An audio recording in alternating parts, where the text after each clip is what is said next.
The headlines came down fast and loud. Governor J.B. Pritzker had just approved $160 million for newly expanded migrant shelters across Illinois. The press called it a compassionate move. CNN framed it as an answer to humanitarian need. But back in downtown Chicago, 3 blocks from the glossy press conference, a woman in a navy windbreaker crouched under a viaduct, warming her hands over a rusted coffee can filled with newspaper scraps and a single flicker of fire. Karoline Leavitt was watching the broadcast live when it happened. Not from a green room or a D.C. hotel bar, but from a concrete bench at Harold Washington Park, just across from a tent city that had been steadily growing since spring. She wasn't supposed to be there, not officially. Not for media. She was supposed to fly out in the morning. But after reading the budget details leaked a day early, she cancelled everything. She had one question, and she was ready to ask it out loud. Her phone buzzed again. Jason from her comms team. Do not engage Pritzker directly on this. The optics are too complex. We can shape the narrative later. She texted back, the narrative is real. It's sleeping in the cold behind me. Karoline stood. She didn't need a podium. The cameras were already rolling. She called a live stream from her own account. No filters, no producers, just her and the wind off Lake Michigan. The skyline sat behind her, majestic and indifferent. The tents lined up beside her, like silent witnesses. Governor Pritzker, she began, her voice low but cutting, I watched your press conference. I saw the applause. I heard the words, emergency, compassion, historic support. But I have a question for you. She turned slightly, revealing the rows of tents in her frame. What about them? A pause. What about the veterans freezing 3 blocks from your podium? What about the mothers rationing soup in these shelters that existed before your cameras showed up? You didn't fund this crisis, you ignored it. Until someone gave you a cleaner one to solve. Within 5 minutes, the clip had 600,000 views. By nightfall, it crossed 3 million. And that was before Pritzker responded. By the next morning, Governor J.B. Pritzker's press team was in damage control mode. The clip of Karoline's impromptu live stream had dominated X, TikTok, and YouTube Shorts. It had been played on Fox and Friends, stitched by conservative influencers, and even retweeted by Elon Musk with a single comment, "She's not wrong." So at exactly 10 a.m., standing inside the polished marble halls of the Thompson Center, Governor Pritzker took to the mic, flanked by staffers, union leaders, and a few carefully positioned journalists. His tone was smooth, deliberate, and dismissive. We will not be derailed by right-wing provocateurs trying to score social media points off real human suffering, he said, gesturing to a pre-prepared placard of the new migrant shelter plans. Karoline Leavitt has never governed a state. She doesn't know what it takes to lead. But what he said next was the miscalculation. She's spent more time in cable green rooms than in any community that needs help. That line made the headlines. Within minutes, Karoline had already clipped it, added the hashtag come see it yourself, and posted it with a caption. 3 blocks from your press conference, J.B. Come visit. I'll bring the coffee, you bring answers. Then she dropped a bombshell, a 10-minute mini-documentary, filmed the night before, with real interviews from the homeless population Pritzker had just ignored. The woman who had warmed her hands over a trash can spoke on camera, name and all. I voted for Pritzker, she said, barely above a whisper. But I haven't seen him here, only her. The video closed on Karoline walking with a veteran, arm around his shoulder, as the skyline loomed behind them. That same evening, a billboard went up in Chicago. It read, $160 for shelters he can tour. 0 for the streets he won't. Pritzker had intended to dismiss her. Instead, he ignited her movement. By the next morning, Pritzker's communications team was overwhelmed. The billboard campaign had exploded across social media with thousands posting photos of it, tagging local reporters, and asking one question.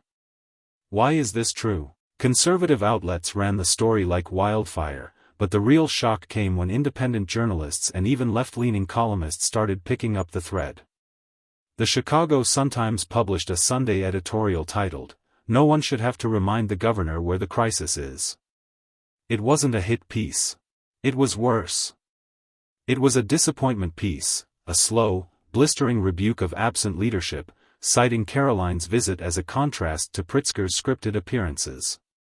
At Union Station, a group of local mothers held a candlelight vigil, not just for the homeless, but for the veterans and single parents who had been ignored amid the state's race to accommodate newly arrived migrants. One woman held a sign that said, "Chicago cares. Does Springfield?" And then, in a moment no one expected, a Democrat state senator from the South Side reposted Karoline's video with 3 words. She showed up. That post alone got 5 million views in 36 hours. The governor's office tried to reframe the story, releasing a photo of Pritzker meeting with community advocates behind closed doors. But the internet wasn't having it. Karoline replied with a side-by-side image, his conference table versus her walking beside a homeless vet through slush-covered sidewalks. Caption: "You don't fix a crisis by having brunch about it." Even traditionally cautious voices began to stir. Former Obama campaign staffer Jason Whitman said on MSNBC, "Say what you want about Karoline Leavitt, she just outplayed a sitting Democratic governor in his own backyard." And in a Starbucks downtown, a young barista looked up from her phone and said to a coworker, "I don't even like her politics, but at least she came." The city was watching. And for the first time in a long time, they weren't watching J.B. Karoline didn't stop at the billboard or the viral clip. She returned to Chicago 3 days later, this time, with a small crew, no media invitation, and 0 campaign banners. She didn't come to perform. She came to listen. The shelter she chose to visit wasn't downtown. It was an aging, underfunded facility in the Austin neighborhood, far from the cameras, far from the tourists. The director, a retired Army nurse named Valerie, was blunt when Karoline arrived. "We've had 3 politicians walk through here in 10 years. All of them left with talking points." Karoline didn't flinch. She stayed for hours. She sat with mothers whose eviction notices had been filed before the city opened 5-star migrant shelters. She spoke with a veteran who'd been waiting 14 months for a housing voucher while watching unused city buses sit in lots, retrofitted for migrant processing. And she cried, quietly, not theatrically, when a 9-year-old girl asked her, "Do they care about us?" That moment broke her. Karoline turned to her staff that night and said, "I want every one of these stories written down. Names, faces, quotes. We're going to take them straight to the Capitol." Meanwhile, back at the State House, Pritzker's team scrambled to prep a policy rebuttal. His spokesperson issued a press release touting record investments in housing and emergency funds for shelter expansion. But it rang hollow, because at that moment, circulating on TikTok and X was a raw, unfiltered video from Valerie herself, recorded after Karoline left. She looked into the camera and said, "I don't care what party she's from." She looked me in the eye. And she didn't ask for a selfie. The video hit 12 million views in 2 days. And for the first time in a long while, the narrative wasn't being driven by consultants, donors, or lobbyists. It was being driven by truth. And Karoline wasn't just reporting it, she was living it. Karoline flew straight from Chicago to Washington, D.C., cradling a thick red folder stuffed with first-hand accounts from the shelter, each one time-stamped, notarized, and signed. But stories weren't the only thing she brought. She brought receipts. That weekend, her team pulled publicly available city and state records. Budgets, grant allocations, vendor contracts. Buried in the fine print of a housing development report was a line item that made Karoline stop cold. Non-citizen transitional housing program, $176.8 million, FY25 allocation. What made it worse? In the exact same report, emergency homeless services for citizens had been capped at $34.2 million. She held the printout up to her staff and said, "This is the story, not my opinion." Not my outrage. This is betrayal in numbers. The press conference that followed wasn't loud, it was surgical. No slogans, no flags, no grandstanding, just Karoline, at a podium, holding that red folder. Governor Pritzker told you there's no such thing as prioritizing illegals. But the numbers don't lie. I'm holding the documents his team buried 3 weeks before Christmas. And in black and white, they show you're worth 5 times less, on paper, than someone who crossed illegally. The room went silent. No mainstream reporters interrupted. No political allies tried to soften her message. Because it wasn't rhetoric. It was math.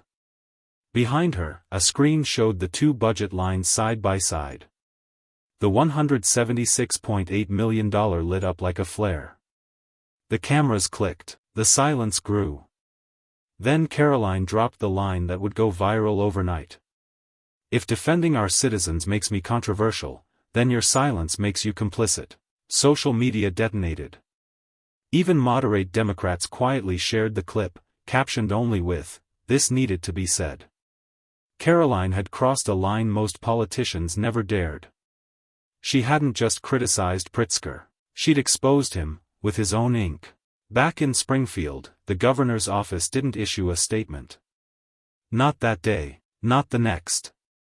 Their media team, usually swift to spin controversy, sat motionless. Privately, staffers panicked. Calls poured in from state lawmakers, many of them Democrats from blue-collar districts who were already on thin ice with constituents. The phrase kept coming up over and over again. Karoline has the receipts. Meanwhile, Karoline wasn't slowing down. She uploaded every document she referenced at the press conference to her website, leavittfortruth.com. The files were annotated, linked to source PDFs, and cross-referenced with timestamps from local budget hearings. Within 24 hours, her site had over 2.6 million unique hits. A retired accountant from Joliet wrote under one file. "I've voted Democrat my entire life, but I've never seen anyone lay it out like this. No yelling. Just truth." Pritzker's allies tried to rally. A local progressive blog posted a piece accusing Karoline of dehumanizing migrants and fearmongering.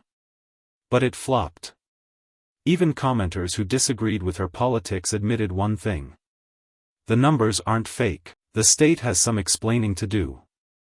Then came the bombshell. A whistleblower, an assistant to a state contractor working on the migrant shelter expansion, leaked an email thread showing top Pritzker officials knew the budget imbalance would spark backlash. The email, dated 3 months prior to Karoline's speech, read, "We need to keep this under the radar. Shift the cost allocations quietly. If this leaks, it's political suicide." The document included the names of 2 deputy directors and a communication strategist. It wasn't just tone-deaf, it was deliberate. Karoline didn't gloat, she didn't post memes. She printed the email, held it in her hands during a local town hall in Rockford, and read it out loud to a crowd of 300 middle-class voters. And then she said, calmly, "This wasn't an accident. It wasn't a mistake. It was a betrayal with full awareness, and your tax dollars paid for it." The crowd stood. One man, a Navy veteran in his 60s, took off his hat and said, "That's the clearest I've heard anyone speak in years." Karoline wasn't campaigning anymore, she was leading. The following morning, Karoline appeared on a regional news segment hosted by WGN. The anchor opened gently. "Miss Leavitt, some are calling your language divisive. What would you say to those who say you're pitting communities against each other?" Karoline didn't flinch. She leaned forward and responded slowly, "I'm not pitting anyone against anyone. The governor did that when he chose secrecy over transparency. When he funded 54 shelters without telling the public where the money came from. When he cut homeless veterans from next year's housing grants." There was a moment of stunned silence on air. Karoline continued, "If telling the truth is divisive, then the problem isn't my tone. The problem is what the truth reveals." Clips of that moment went viral. One was reposted by a Chicago-based veterans group. Another was picked up by a popular Midwestern Instagram page with the caption, "She just made Pritzker look like a landlord for chaos." The backlash grew. A protest of over 500 citizens, including retired union workers, suburban moms, and college students, gathered outside a newly announced migrant shelter location in Naperville. Many weren't there to block the shelter itself, they were there to demand answers. "Where's our input?" one woman shouted into a megaphone. "This isn't democracy, it's a deal behind closed doors." Then came the kicker. Karoline published a full breakdown of every vendor and contractor connected to the state's migrant shelter spending. Her team dug through obscure business records and lobbyist filings, and one name kept coming up. Bridgepath Solutions LLC, run by a former Pritzker campaign advisor. The company had received $7.4 million in contracts tied to community coordination services. No competitive bidding, no public review. No explanation. "This is what happens," Karoline said during a live stream, "when politics turns into profit." Suddenly, it wasn't just about policy anymore. It was about who benefited, and who got left behind. Karoline's message didn't waver. "This isn't anti-immigrant. This is anti-corruption." Governor Pritzker's office scrambled to respond. By Monday morning, a press release hit the wire, defending the shelter contracts as emergency humanitarian efforts consistent with Illinois values. But it was too late. Karoline had already gone live on News Nation with a printout of the contracts in hand. She didn't shout. She didn't accuse. She laid it out like a prosecutor. "You diverted taxpayer funds. You bypassed bidding. You funneled millions to a shell company tied to your campaign. Now you're telling the people this is about values? Let me tell you what Illinois families value: honesty, fairness, and a roof over their heads." That clip alone garnered 12 million views in under 48 hours. Then came something no one expected. One of the state's own whistleblowers, an anonymous employee from the Illinois Department of Human Services, emailed Karoline's team. The subject line read, "The governor knew." The message included redacted meeting notes from a May 2024 strategy session. In them, Pritzker allegedly acknowledged that prioritizing migrant shelter expansion could lead to backlash from low-income housing advocates. He allegedly said, "We'll manage the optics. It's temporary." Karoline didn't wait. She printed the notes, highlighted the quote, and walked into a town hall in Aurora, Illinois, holding it like a piece of evidence. "This isn't about compassion. This is about calculation."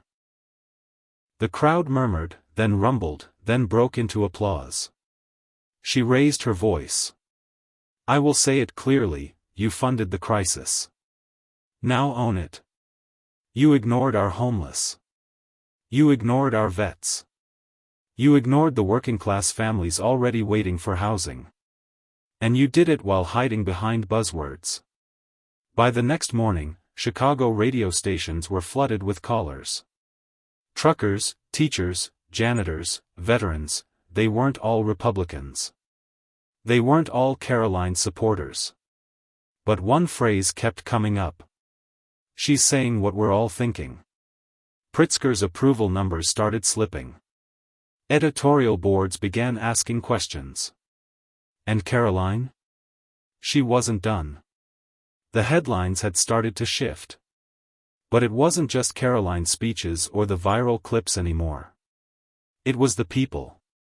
Outside the Illinois state capitol, over 300 homeless veterans, working-class mothers, and laid-off tradesmen gathered on the steps, holding signs that said, "We were here first. Veterans deserve beds too. Where's our shelter, Governor?" Karoline didn't organize it. She was inside, preparing to testify at the Budget Oversight Committee. But the chant outside echoed through the marble halls. "Our homeless first." And then Karoline stepped to the microphone. Her opening statement wasn't polished. It wasn't rehearsed. It was raw. I drove past 24 tents on my way here. Not for migrants, for Americans. One woman told me she had to walk away from the shelter line because her son had asthma and there was black mold in the walls. She paused and looked around the committee chamber, Democrats, Republicans, cameras. Governor Pritzker can write a check to a migrant NGO in under 24 hours. But when a homeless vet needs insulin? The system has a backlog. That's not logistics. That's betrayal. Pritzker allies tried to interrupt. One senator objected to grandstanding. But Karoline stood her ground. I'm not here to play political theater. I'm here because this government abandoned its duty. And someone had to say it out loud. She held up a folder. Inside were over 150 stories, real ones, from people across Illinois displaced by skyrocketing rent, shelter closures, and failed state programs. These people don't have PR firms. They don't have lobbyists. But I do have their voices. And I'm putting them in this record, forever. The room went silent. C-SPAN replayed the moment 3 times that night. Fox News cut in mid-segment to broadcast the clip live. Even MSNBC admitted it was a moment Democrats weren't ready for. And outside? The crowd had grown. The chants had changed. Now they shouted. Karoline speaks for us. The moment Governor Pritzker entered the rotunda, the air changed. He wasn't scheduled to speak. But when the press caught wind that Karoline was inside, armed with folders, statistics, and moral fire, the cameras followed. Reporters swarmed.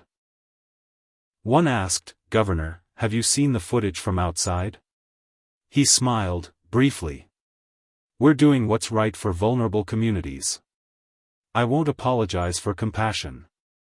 Karoline, walking out of the chamber just then, caught the last word. She didn't miss a beat. Compassion doesn't start by skipping over your own people. It starts by remembering them. The rotunda fell into a hush. Pritzker froze, caught mid-step.